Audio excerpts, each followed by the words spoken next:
13 years ago, we bought our first house. It was a starter home. It was a first-time home buyer's dream. It was low price, affordable, newly renovated, a recent flip, and this is all post the 2008 housing market crash. 3-bedroom, 2-bath, 1,740 square foot, tri-level, tri-story, 2-car garage on, I believe, half an acre maybe. It's been a while, so I don't remember all the details. Great school district and easy access to I-85. Anything and everything that you could want in close proximity, as well as, not too far away, creating a long commute to and from work. But the thing that really gets me is the price, or was the price, because 13 years ago I bought this home for $134,000 even. $134,000. That price worked out to be $77 per square foot. The asking price at the time was actually $137,700, and so we got a 2.7% discount from asking to actual contract. All thanks to our unbelievably amazing friends and real estate agent team Tortic, which you guys may have seen them on recent videos here, as well as on Squirrel Tribe Life. If you're interested in the other videos, more of a closer look into our lifestyle, some travel, some different conversations, by all means, go check out those videos. I put a link in the description below for that channel. Now, shortly after a few years, we decided to move and upgrade our home to a newer home, a larger home, and just continue on our journey, on our path. I am kicking myself because I listed this first home for sale in 2014, and I listed it in April of 2014. I got it pulled up here on Zillow so it can help me remember the timeline of this story. And I listed it. I bought it for $134,000 even. I listed it for $155,000. So $89 a square foot, ultimately a 16% increase over what we bought it for. Again, all with the guidance and aid of our amazing real estate team Tortic, Keller Williams, Team Tortic. We had a price change in May, and we went under contract in June. We went under contract for $148,900. And I kick myself because we sold in July for $148,900, $86 a square foot. So we made a little bit of money on that property over what we bought it for and stayed in it for 4 years. But when I listed it in April, and right before we went under contract in June, I said, if the next showing, we're about 2 months different here from listing and contract. I said, if the next showing doesn't produce an offer an acceptable offer. I said, I'm not going to sell this home. I'm going to keep it. I'm going to refinance it. I'm going to bring my mortgage payment down to what probably would have been about $500 or $600. And I'm going to then in turn put the home on the market for rent. And sure enough, as I say that, I get a phone call from Kim saying, Kevin, you've got an offer. I wasn't going to go back on what I said. The offer was acceptable, and we ended up going under contract and selling the home. And the reason why I kicked myself is because today, that same home, according to Zillow, has a rent zestimate, which is Zillow's estimate on how much you can charge for rent, of $2,094. Mind you, I would have been able to get that payment down to about $500 a month in 2014, which would mean that at nearly $2,100 a month, I could have been making $1,600 a month profit as a landlord on a property that was appreciating in value that a tenant would have been paying off. Not to mention, I would have refinanced the home in 2020 to get an even lower interest rate, potentially bringing my mortgage payment down to maybe $300 a month, or get this, pulling out the equity in the home to then reinvest in another opportunity. And you may be asking yourself, well, why are you kicking yourself? And that is because this same home that we bought for $134,000 even on the dot in 2010 is now estimated to be worth $350,000. $350,100 to be exact, according to Zestimate. $350,100. So, just for argument's sake, let's see what that would be. 350,100 and 1,740 square feet would put you at $201.21 a square foot. That is a huge jump from 13 years ago. And being back here in Atlanta, really makes me think about where we've been, where we are today, where we're headed in the future, not just personally, but like collectively. Michelle, she actually took a ride yesterday, and she said she drove by our old house, because we've had 3 here in Atlanta, North Metro Atlanta. And the most recent one that we just sold before moving to Florida, she drove by, she goes, they painted it. So now I got to go over there and see what it looks like, because they painted it the color that I wanted to paint it. So now I get to see what it would have looked like, but it's not ours anymore. So, but it's interesting because a lot has changed and is changing. Home values, prices are going up, costs are going up, mortgage payments are going up, rent prices are going up, insurance costs are going up, and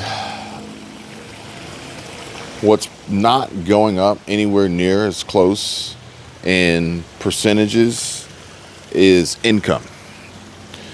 Somebody said if you want to somebody said this, I heard this today, if you want to secure your income in a recession, then you have to produce multiple streams of income, basically. Because ultimately what it boils down to is that, the only way to secure your income is to multiply it so that you're not hinged and vulnerable by any one single point of failure. And there's a lot happening, a lot going on. My brother told me this morning that Jeff Van Gundy and Jalen Rose were let go from ESPN. He's telling me about some of the changes happening at his job. We're looking at other industries and other people's income and revenues all going in a particular direction of decline, in consideration to the simple fact of the matter being we are in a recession. We're in a recession. Inflation is still pretty high, despite what the headlines may portray or want you to believe. And at the end of the day, there's huge uncertainty in the market. There's huge uncertainty amongst consumers. There's a pullback on spending because of the higher prices and higher costs, but also the high possibility and probability and likelihood that income could be disrupted. Having had kept that property would have been a great additional passive income stream, but even still, at the time, I was really young. And as a husband, father to a new, really young daughter, and mainly focused on making sure that we were okay, I didn't want to necessarily put us in a risky situation of potentially trying to build this wealth through this income property as landlords, and ultimately find it to actually hurt us in the long run with maybe some bad tenants or some unexpected costs or anything that, could anything could happen. You have this rental property. We had another home that we had paid $310,000 for at the time. And then, you could have a hiccup in any one of your income sources. At the time, we only had one apiece. I had a job. Michelle had a job. And then all of a sudden, you have a disruption to your income, and now you got 2 mortgage payments. So I'm kicking myself because it's easy to look hindsight and say, man, that would have been a great opportunity. But at the time, I did what I felt was right. I did what I felt was most comfortable. But I think that still applies to today.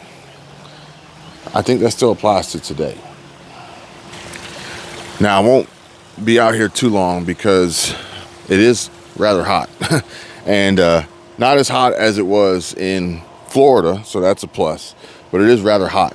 I also don't have a ton of space on my phone to record this video because I've been recording a lot here recently, and I need to go ahead and dump some of these files and get them off the phone and get them uploaded onto these other channels.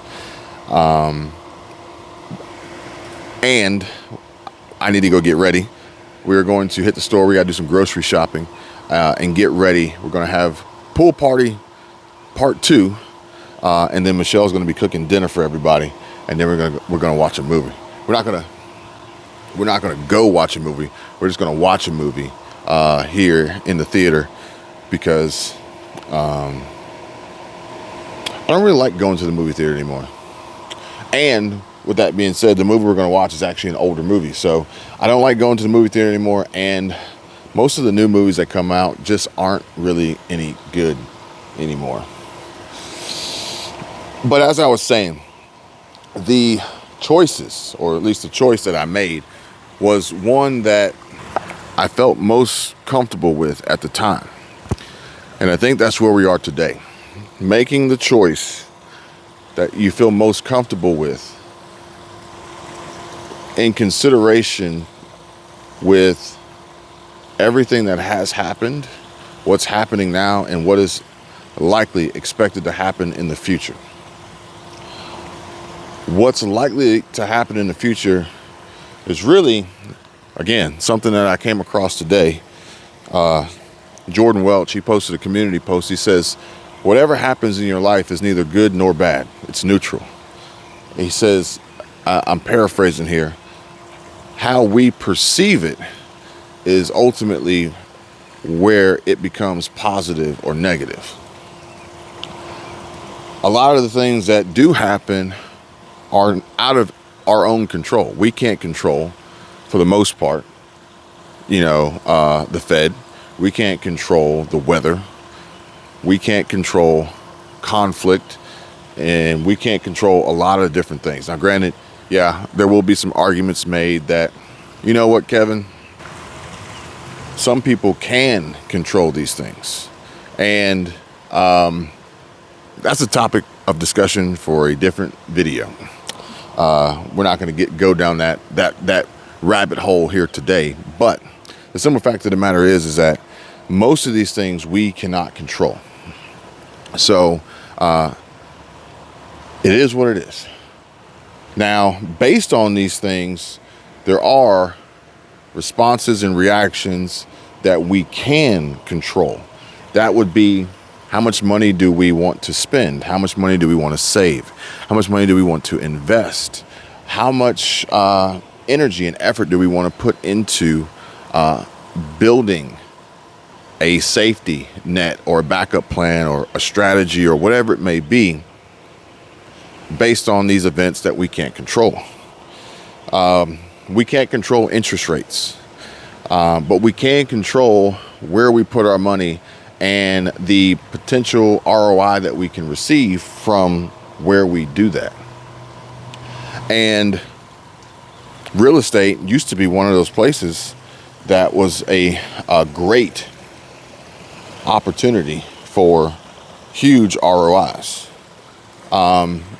Perhaps that is still the case, but with these, depending on your market and your area, there are some added complexities and challenges that are somewhat detracting from that. Homeowners insurance is one of them. Now, I know that it's not as much of a problem here in Georgia as it is in Florida. And I've even saw a headline today that said that the coastal part of the country, Central Coast, is being affected by these new insurance policies, new legislation, policies being canceled, terminated, people losing their insurance, being dropped. This is having a huge impact and effect on not only the affordability of housing and the potential real estate market crash that everybody's expecting to see, but also investors, institutional investors, big hedge funds, Sternlicht, Open Door, Zillow, Redfin. They're all being affected. And this is going to have a huge impact on the rental market. It's going to have a huge impact on the apartment multifamily market. It's going to have a huge impact on single family homes. It's going to have a huge impact on new construction. We're going to see effects rippling through here, probably at a high rate of speed, rapid, faster than we have seen here recently, because of all these changes that are happening. None of them necessarily appearing to be good, but again, the perception is yours. Do you want to choose to look at this as a bad thing, or do you want to choose to look at this as a good thing? Now, we can have this discussion and debate on which way it may turn out, but ultimately, I think the best discussion to have is, okay, given the likely scenario, how can we make this a positive? How are they making it a positive? They being these large, wealthy investors, millionaires, billionaires, corporations, insurance companies, some lawmakers and politicians. There has to be a winner. There's going to be winners, there's going to be losers. So I'm looking at it as, how do I make sure that I'm in the column with the W? How do I get the win? I don't want to take the L. And part of that has a huge impact on the decision-making process. I don't know where these two giant balls came from. I woke up this morning, I saw them in the pool. I was like, I thought somebody was playing a joke, like golfers threw these two balls over the fence, because there's always golf balls landing in the pool. But I don't know where these came from. But at the end of the day, Michelle and I, we have come to the decision that we will not be buying what we had planned to buy when we moved to Florida, which was a condo. And ultimately what we'll end up doing is buying a home. Now, what home we buy, where we buy it, how close to the water, whose insurance, homeowner's insurance we end up using, will it have an HOA or not? These are all variables that we have to weigh. But we're also not in a hurry, not in a rush. And what we're going to do is we are going to hedge our bet and protect ourselves by maintaining a constant of rent. Because with home ownership, you introduce new variables, and those variables can be unexpected expenses and increase in premiums and mismanagement of HOA funds and assessments and new reserve limits set, all these different things that can have a huge impact. Whereas our rent is a contractual obligation that we sign for 12 months. And then, in the next 12 months, we'll renegotiate and we'll have another constant for another 12 months. Our utility expenses usually are pretty consistent. And if we needed to at any given time, we can move relatively quickly without any huge costs associated with that. Granted, we are planning on traveling here in just a few days. And who knows, maybe in our travels, we come across a new place, a new state, a new city that we say, you know what, we like it here. Maybe we'll move. Odds are it would have to be far better than Florida. And Florida has so many pros compared to cons right now. That would be a tough one. But maybe it doesn't happen so quickly. Maybe it's a year from now. And, it's like, if it's a year from now, then we're in no rush to buy in Florida. We'll buy somewhere else and we'll be working towards moving in that direction. Maybe we just go buy raw land and then, stake our claim, have our ownership, and then begin to develop on that land. Maybe it's in a remote location and it allows us more privacy, maybe. The ability to create a homestead, grow food, move towards a sustainable or self-sustainable lifestyle, and try to reduce our overhead, monthly budget expenses. Anything's possible.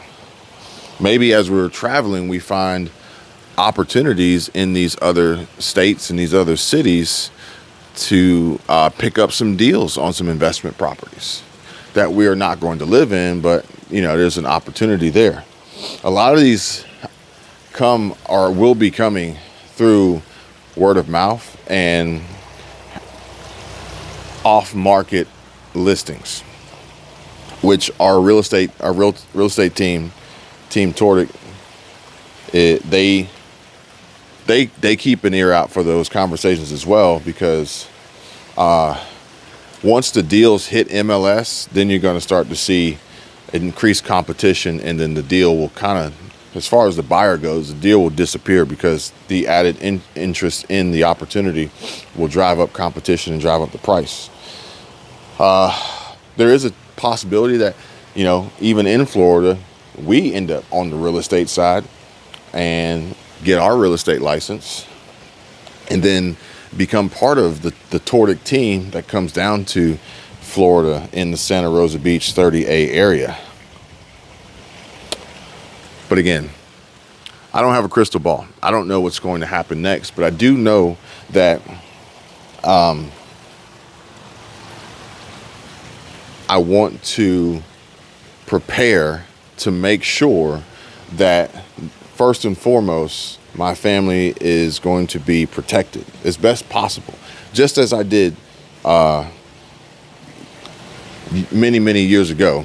So that was actually nine years ago, 2014, when we decided to sell our first home and not dive in too deep on the next phase of our lives and the next phase of our investment journey and building this investment portfolio, and making sure that the decisions and the choices that we make today are going to give us the best chance and possibility and likelihood of success, given the high percentage of uncertainty in the near future, while again trying to protect our income by multiplying our income streams and further being in a better position to capitalize on investment opportunities because we feel confident, we feel comfortable. Financially, it makes sense. And keep growing, keep building, keep adding on and multiplying success, which includes the other channels that we have created on YouTube for a variety of reasons. I'm not going to get into that on this video, but we have multiple channels, all of which are monetized, that are linked in the description down below. We are diversifying and multiplying our income streams and building towards a new brand building content strategy that aligns with the changes that the algorithm and YouTube and other platforms have been working on and pushing out, that I think will, at a certain point in time, almost probably come to a head at one point. And that's when, in my opinion, we're going to see the rebound, the recovery, as we begin to climb out of a recession. We're going to see changes in the job market. We're going to see changes in real estate. We're going to see changes in consumer spending. We're going to see changes in business. We're going to see changes within the Fed and interest rates. And all at the same time, we're going to see a pop of growth. This growth is not going to be infinite. It's not going to be forever. Peaks and valleys, highs and lows, ebb and flow. Our economy is cyclical, okay? So what we're experiencing now is not going to happen forever, and what we experience next is not going to be forever, okay? So it's understanding the situation for what it is now and preparing for what it will be in the future. Theoretically preparing for the worst, and then when we see the best, we're ready. We're ready, able, and willing to capitalize and execute. No different than what the big businesses and corporations do. Oftentimes, the big businesses and corporations kind of steer the ship. But it's important for us to not only be passengers and spenders and consumers, but also commanding our own vessels and building our own investments and making our own money.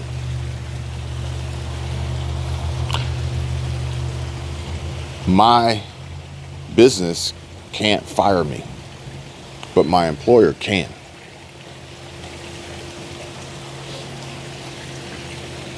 And I don't want to be in a position for that to be a possibility. The more businesses I have, the better opportunities I can create, the more stability I can I can lean on, while also realizing that maybe there will come a time where everything's firing on all cylinders, and that's when, you're going to make hay. But also at that point in time, not losing sight of the goal, not spending more than you make, not digging yourself into a hole that you can't get out of. We're on track to see, unfortunately, a liquidity crisis and an insolvency nightmare hitting a lot of people, particularly those of high income levels, who have overextended themselves when times were good. And now feeling the pain, the pinch, the squeeze that the economy, that the jobs market, that their monthly expenses and debt and responsibilities are all pressing down on them, forcing them into a position to unload, liquidate, sell at a discount,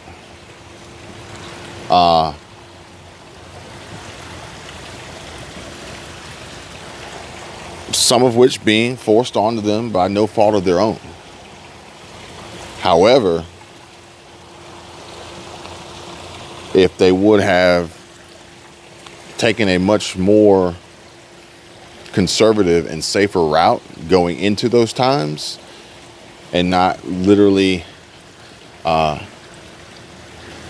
living their life on like the razor's edge of, if I don't make $200,000-$300,000 a year, if I don't get my paycheck on time, if I don't do, if my money doesn't come in like it always has, then we're screwed in 30 days or less. That's going to be a little bit of a struggle.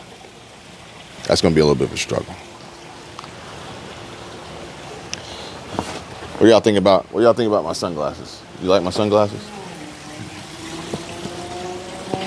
I appreciate you guys watching. If you made it this far in the video, please smash that like button, subscribe to the channel, check out the links in the description down below. You guys take care, be safe. I'll see you real soon.